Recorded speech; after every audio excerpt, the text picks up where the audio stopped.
if you're not operating on the truth, you'll never get real, authentic results. You couldn't possibly get the same level of results because the place that you're trying to get to on the treasure map is not actually the place you're trying to get to. And the place you're leaving from on the treasure map is not actually where you are. If I ran 10,000 experiments on 10,000 different people across my 35 years on this planet, I just have way more data in my GPS than you, so my map is more accurate. It's not perfect. Oh, didn't see that pothole. Oh, didn't see that hill's actually a mountain, and we're going to need an oxygen mask. But it doesn't mean that I don't know the map better than you. Next Level Nation, welcome back to another episode of Next Level University, where we help you level up your life, your love, your health, and your wealth. We hope you enjoyed yesterday's episode number 1697, The Monster in the Closet Isn't Actually a Monster, unless it's a shark, and then it is.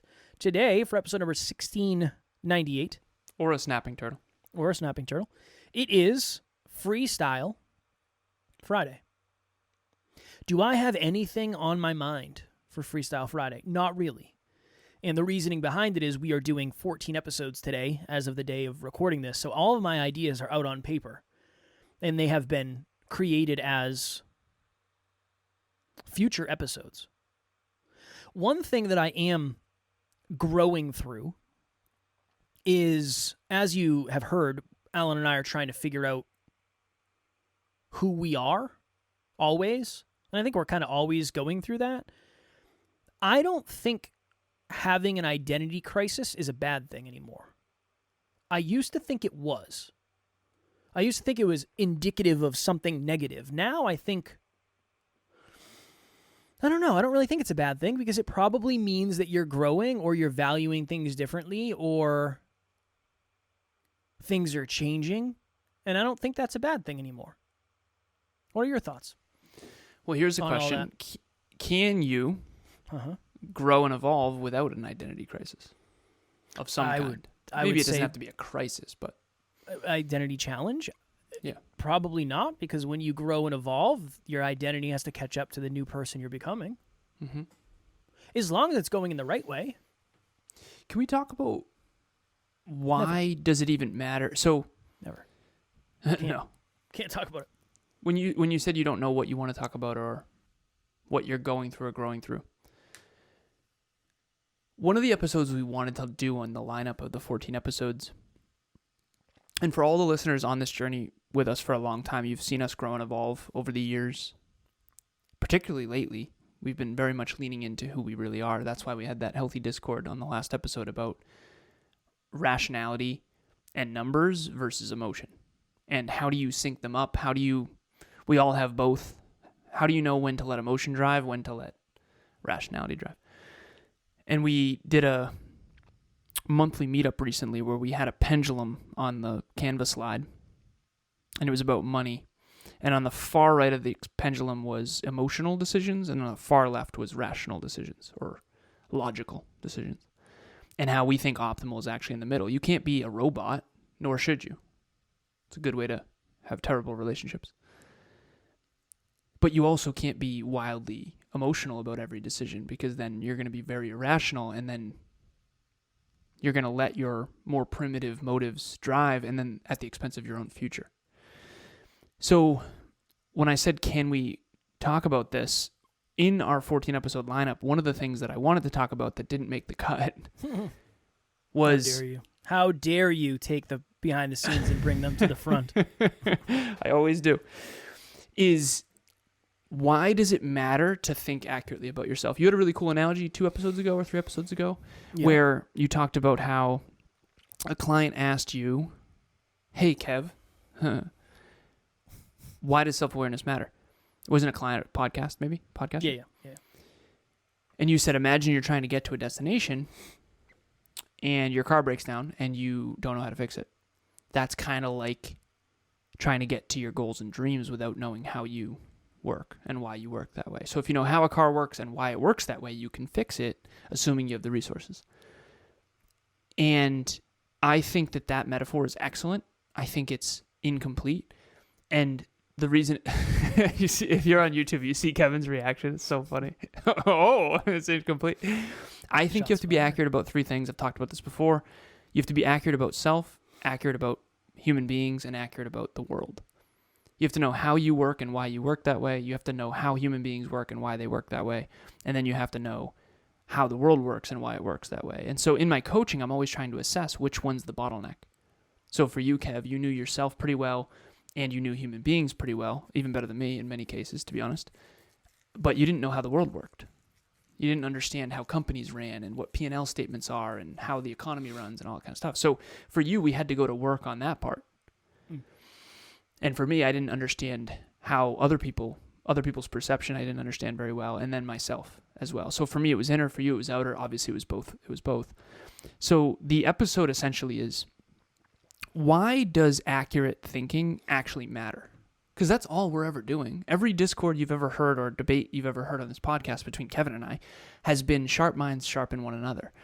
I ask Kevin something and get his perspective. He asks me something and gets my perspective. And then we both see something more accurately than we did before. And hopefully all the listeners do too. I mean, that's the whole point of this, right? But why? Why does that matter? You're telling me I got a sharp sword? That's kind of you. Yes, sure, for sure. Sharp mind? Sharp mind sure sharpen one or another? for sure? Because you said sure quite dismissively first. Which one is it, sir? Yes, for sure. Sharp minds sharpen one another. I don't believe you. You're unbelievable. And you winked at me. He winked at me. Don't patronize me. That. I know. I'm just teasing. Of course I think that. It's Trust me, I Freestyle would not be Friday. able to be on this podcast with you for 1,700 episodes if I didn't think that you were intelligent. You're far more intelligent than you ever gave yourself credit for. I appreciate that. That is my truth. I appreciate that. Now, are you the smartest person on planet Earth? Yes. No. Also that. Yes, I am. Thank you so much for that. I appreciate you giving me that after all these years. So that's what I've been after. That's what I've been after. I wanted to turn the lights off for Freestyle Friday, but I didn't do it.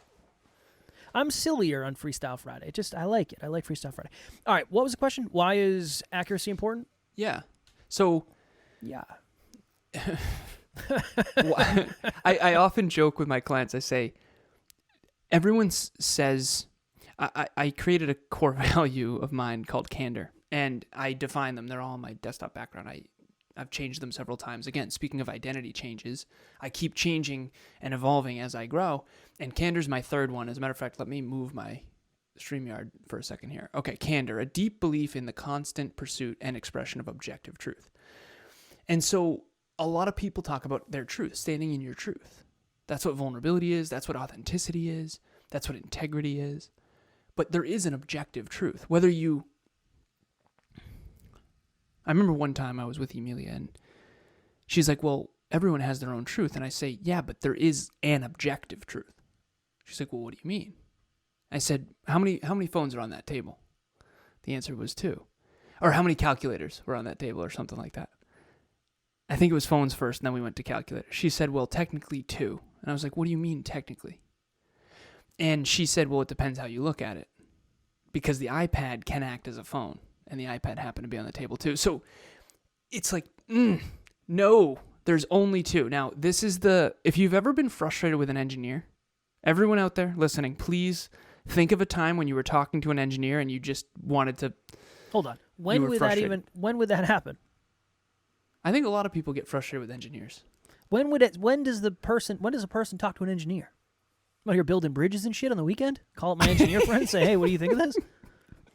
I don't know. There's a lot of people have relatives that are engineers. Never in my life talked to an engineer other than you. Really? No. There's a lot of it. Engineering is a very large profession. All right. I'll accept. Okay. All right. But I feel like it's like... I've talked to a lot of engineers. Well, yeah, of course you have. Like, I've talked to a lot of podcasters. Just like you talked to a lot of podcasts. You know what I mean? Yeah, fair. Okay. So for anyone who has ever been frustrated talking to an engineer, engineers tend to be very rational, very literal, and very direct, and they think very differently. And I've been very much leaning into...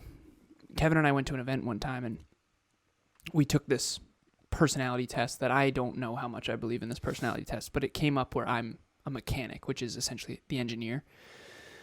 And the person hosting the event said, just lean into it. Just be yourself. Lean into it. This is your superpower. And I remember thinking to myself, I don't know. I'm an engineer, but I am more of a people person than most of the engineers I know. I know I'm supposed to be more than just an engineer. And again, this is my own identity crisis, so that's why I'm opening with it. But if you've ever been frustrated with an engineer, one of the reasons why is because there is an objective truth. I don't really care if Kev thinks there's 40 million people in Canada. You're wrong. There's 37 million. Mm. I don't. Now, here's the thing. I have to ask myself, why does it matter that you're accurate? Because I've been such a pain in the butt to people in my life. And I think the reason why is if you're inaccurate, then you'll make worse decisions. You have the wrong data. It's like a GPS that has the wrong data. You're going to drive into a lake, and I don't want to see you drive into a lake. Now, obviously, in the case of 40 million versus 37 million people in Canada, why does that matter? But I often use the joke of there's 110 million people, not joke, but I playfully describe this. There's 110 million people in the Philippines with very little land, and there's 37 million people in Canada with tons of land. Mm. So you don't go to Canada for a massive, huge, tremendous global economy, just like you don't go to the Philippines to buy land. You go to Canada to buy land, but if you don't know the data, if you don't face the objective truth, you can't make a good decision. So what I want to hear from you, Kev, if you're game, is why do you think accurate thinking matters? Because change the way you think, change the way you act, change the way you live is where the Hyperconscious podcast was born. Born, raised, bred. Yeah. Because if you're wrong about one thing, you're wrong about everything. No, not necessarily you're completely wrong and you can't do anything, but if you're wrong about something, it opens up the door for you to do things that are just never going to help you. Ever, ever, ever. There's You have an itchy nose over there? Yeah, my nose is so itchy. I was snuggling with Ace, so in between our episodes, I went outside and Ace was waiting for me, and I pick him up and he falls in my shoulder and headbutts me and kisses me, and How my are nose him and gets. Fudge doing? Are they getting along? Yeah, Fudge is on Prozac now, so he's chill. He's hanging. he's much more. They fought the other night, but yeah, they haven't. My cats were fighting each other for some reason. I don't know why, but no, now they're good. Anxiety from the dog, right? Potentially, I think it's just anxiety in general. Which Fudge, I feel you, dude. Been there. I've been there, man. All right, let me add some value here, huh? I do have my cat shirt on for everybody on YouTube.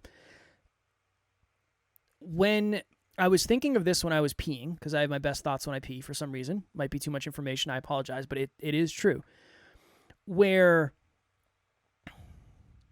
if you know more than 90% of the population, I just spit everywhere, you can mislead 90% of the population if you want. But there's always going to be 10% of the population who knows you're BSing.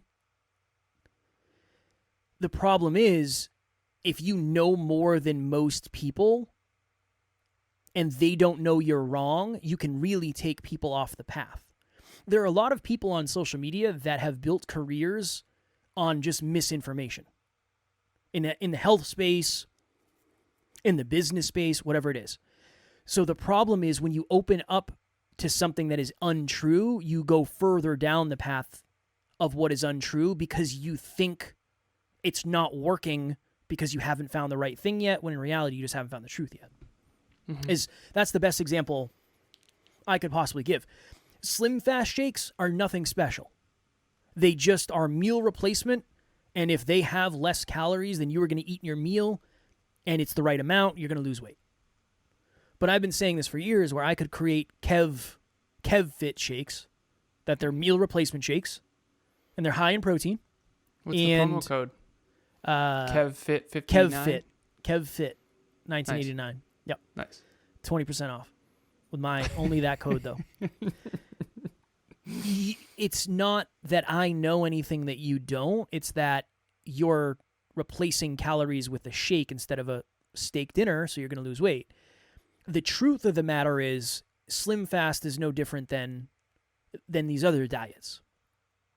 It's an equation that maybe you don't know yet.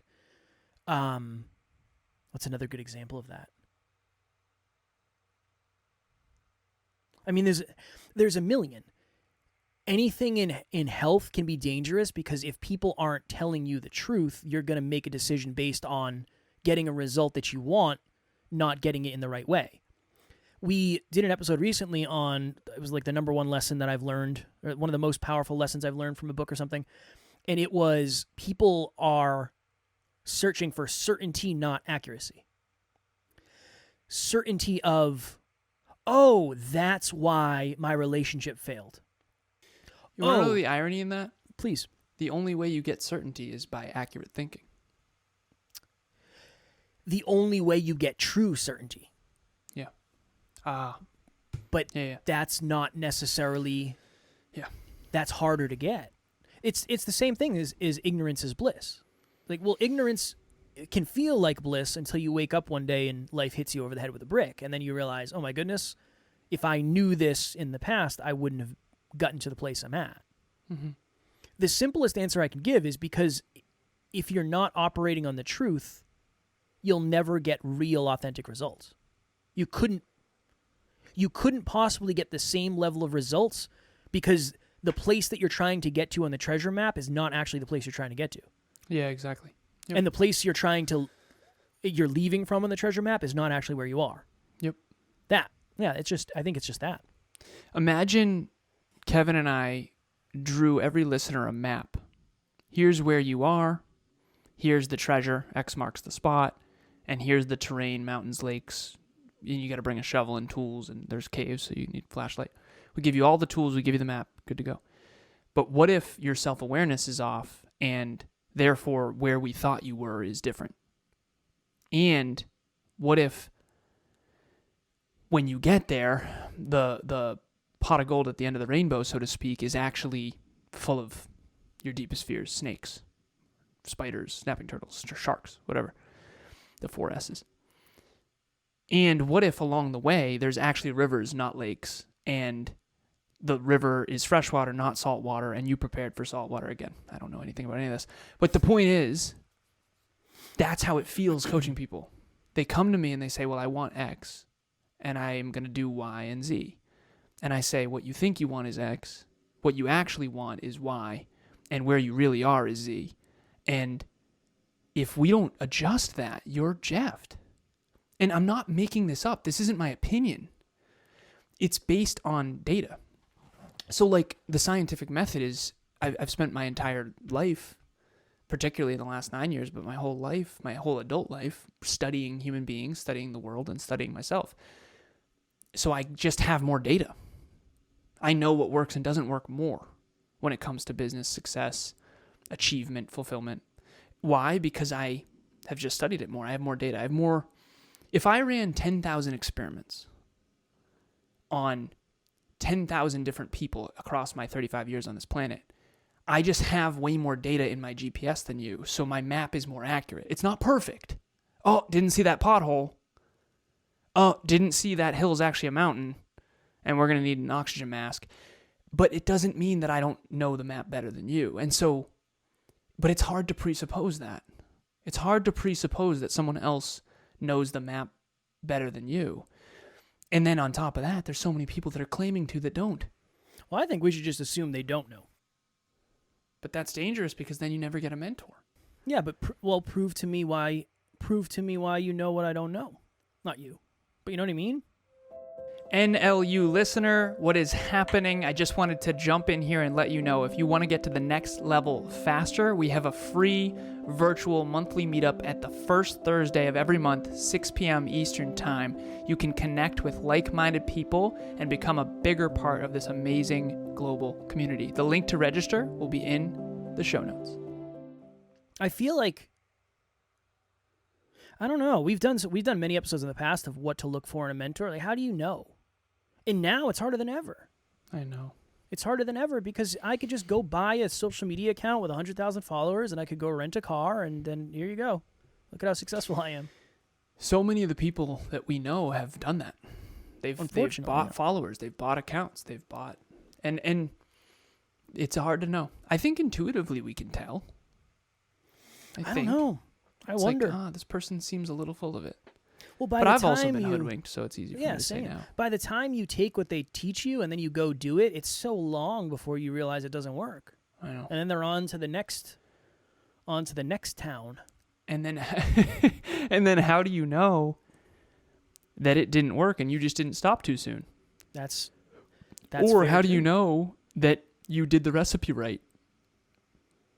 So there's a lot of uncertainty amongst all this stuff. I get it. I never used to understand, to the extent that I do now, why it's so hard to achieve your goals. I've come to that realization of it's actually really difficult to achieve your goals because there's so much misinformation out there.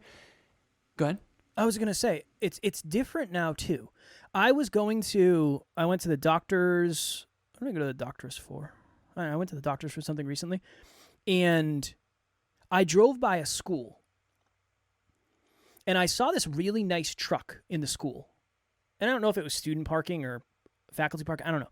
And I had this moment where I was like, now is probably the best time ever in terms of opportunity to be a high school student. And I said, that might be one of the kids' trucks who does content creation or is a streamer or has a social media agency or something. You can get wealthy in high school if you know what you're doing, for sure. Mm-hmm. Mm-hmm. But you probably couldn't have 50 years ago. Not like today. It's a great point. So things are so different. I had that moment where I wanted to say, oh, that's probably must be their parents' car or something. And I said, no. Now they could, if they are grinding after work, after school, there's no reason you couldn't build yourself a little something. You live at home with your parents. Your expenses are very low. You afford $1,000 a month car payment. Well, you know why, too, is there's 6 billion people online. And you and I are going to do an episode this week There's about 6 this. billion? Yeah. 5 billion, coming up on 6. Yeah. My goodness. And then the Starlink stuff with Wi-Fi being accessible globally, that's going to change things. There's 8 billion people on the planet. We just crossed 8 billion a couple months ago, actually. You know what really annoyed me? And this is a weird me thing. Let's do it. Everyone in the industry always said 7. It always bothered me. We're closer to 8 than we were 7. Well, that was probably last year's data. No, not last year's, last decade. I mean, we crossed 7.5 billion at least 10 years ago. Yeah, but like you that. have a weird thing with numbers. You're weird. Yeah, definitely. But everyone always said 7. I remember thinking to myself, it's going to cross 8 soon. Why are we still saying 7? You got to round up after 7.5. Again, that's a weird me thing. Yeah, agreed. I'm just an engineer. I just need to make an excuse for myself constantly. I'm an engineer. I love it. I don't think there's anything wrong with that. You and I have been trying to lean more into who we are. And that can be scary. The truth of the matter is,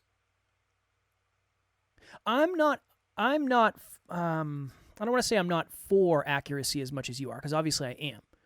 But you're way more interested in 100% truth than I am, I would say. Okay, well, I think it's important. It's very important. Because I think it is too. When you're off on something, it hurts you. It affects you. If you think playing the lottery is a good strategy for success, you're going to spend your whole life statistically broke. That is correct, yeah. It's just a bad strategy, you know? I would agree with that. Yeah, so if you don't know the math, you might do that thinking that there's a better chance to win than there really is. I just don't want to see people suffer. I know that's where it's coming from. But isn't it true that you could know that it's not a good choice without knowing the numbers completely? Yes, but you won't understand the extent to how bad of the choice is. Yeah. So I think that's where you and I yeah. are different. Yeah. Yeah. I just I've always, I would say this high level. I grew up in an environment where there was a lot of irrationality. And I always tried to call that out because a lot of what I saw happening around me was very detrimental, long-term detrimental. And trust me, I participated in a lot of long-term detrimental things too. I drank, I partied, trust me. I'm not a saint by any means. That's not what I'm saying. That's not what I'm saying. What I am saying is I think I was more aware of the long-term downsides of decisions. Mm. And as I've aged and become wiser and more mature, I've seen the downsides of some of the choices that I witnessed growing up and how bad they are. I don't want to see people I love suffer, but there's nothing I can do about it because they're going to keep making bad choices. And I'm just going to keep trying to make better choices.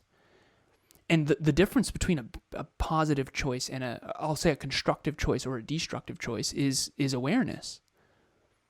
Awareness and implementation. So you and I built a business on helping people make more constructive choices toward their unique goals and dreams in alignment with their core values. No one else did that for a living. So at least no one we grew up with, to my awareness. And so we have a huge advantage because you and I talk on these microphones about how to become better every day. And statistically speaking, it's like poker. You're dealt pocket twos, I'm dealt pocket aces, but with enough hands, you're going to end up beating me if you're better at poker and make better choices. I can't count on pocket aces all the time.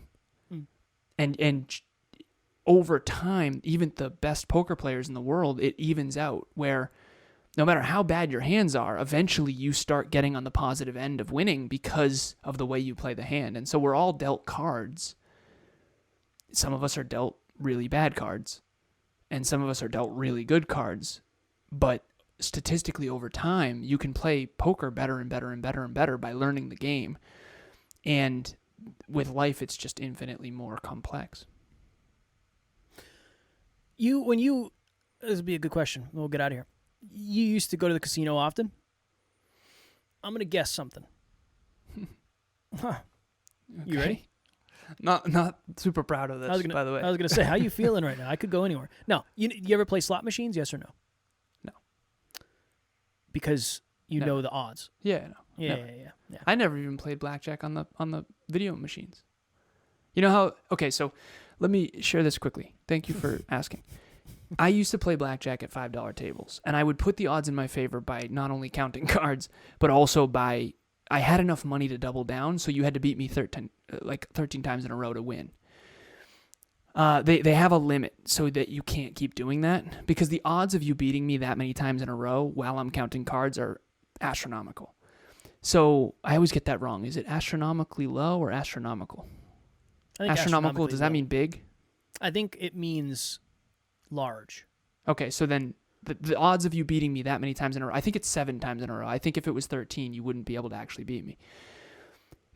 Statistically speaking. So anyways, don't quote me on any of this. Here's my point. It's been a while.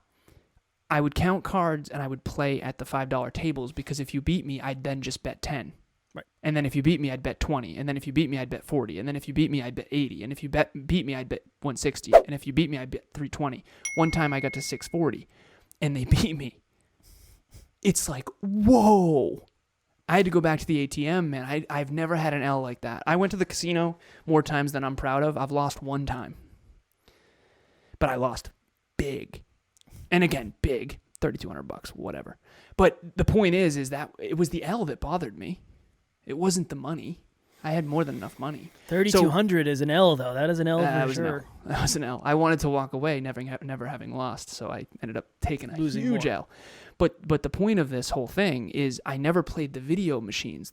I played with real dealers so that I could watch them and make sure that it was on point, whereas the video machines are programmed to beat you. Don't trust slot machines or... I mean, I went to school with the programmers who designed these machines, and I'm telling you right now, the odds are not in your favor. And that's a Hunger Games reference, but I'll tell you what, you can put yourself on the high end of success. I made probably $100,000 gambling in my life, and I only lost $3,200. And that might be an exaggeration, but honestly, I doubt it. It might be, maybe it's $50,000. Okay, I made $50,000 and I lost $3,200, so I'm net 46. But at the end of the day, it's all just math. And the only way to win at a casino long-term is to just leave the second you get in, because there's better ways to make money. And at the higher stakes tables, by the way, the reason why I didn't do the higher stakes tables is because I knew they'd be watching. And they don't let you count cards. So that is illegal. No one counts.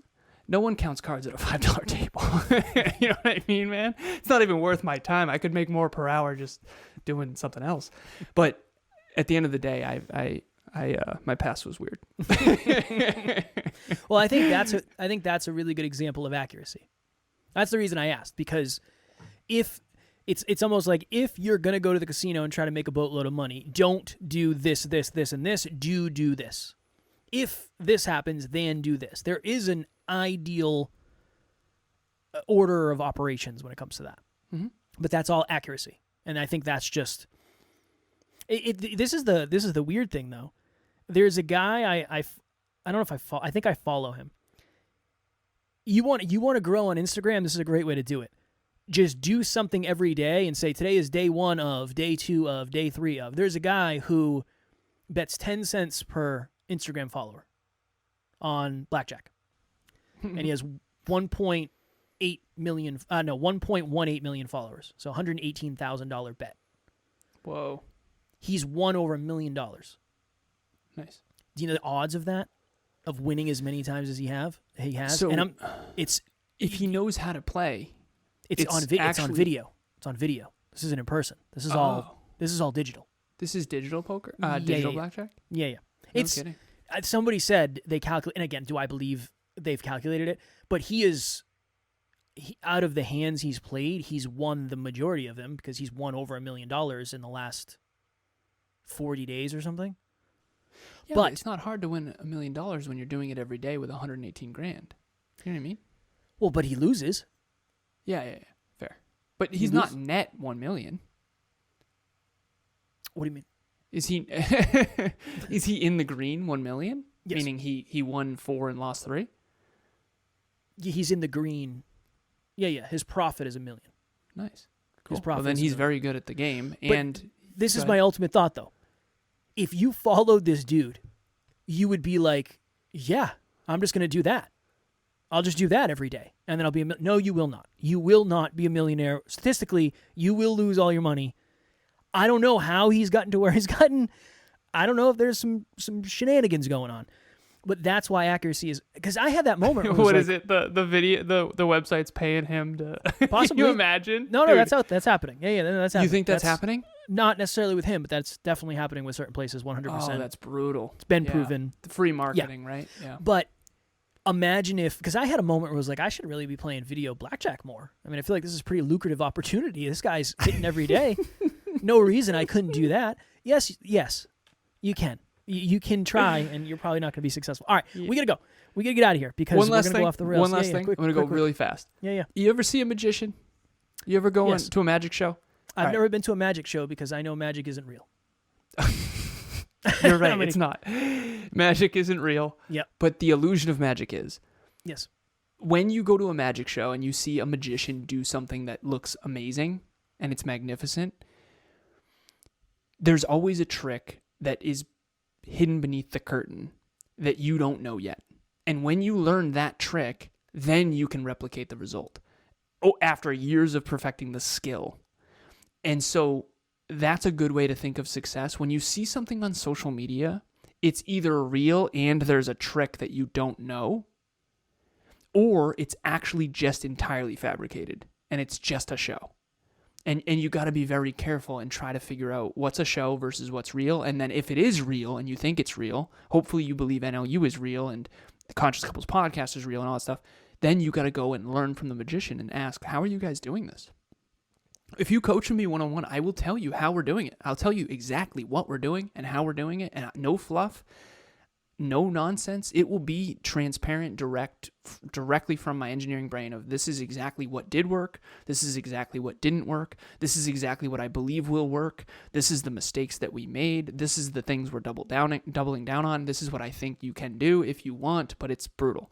And I think that that's why coaching is so valuable, assuming you have a coach that's super, super honest and super, super direct, which I think is really hard to find, to be honest. Getting harder. I remember watching Chris Angel saying there's something off about this guy. I don't think you can do it. Chris Angel's a magician. I don't know, man.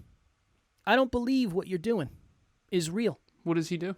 I don't know. All sorts of wild stuff that nobody can do. Just that. like floating around and, you know, that type of stuff. There's always something to it. There has to be. If I was blessed with magician's powers, I don't know, I'd probably do something different.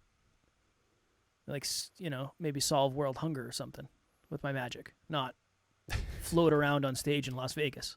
But again, I don't, you know, it is what it is. All right. Tomorrow for episode number 1699, how comfortable are you with your biggest weakness? I had a really interesting conversation about this recently that I wanted to share. Next Level Nation will be in the show notes as always. Alan just spoke of his coaching. It is world class. We have many positive results and reviews and happy people, and I've been getting coached by Alan longer than anybody else on the planet, so I am a beneficiary of that coaching. So we'll have that link in the show notes as well. As always, we love you. We appreciate you. Grateful for each and every one of you. And at NLU, we don't have fans. We have family. We will talk to you all tomorrow. Continue pulling back the curtain. Next Level Nation.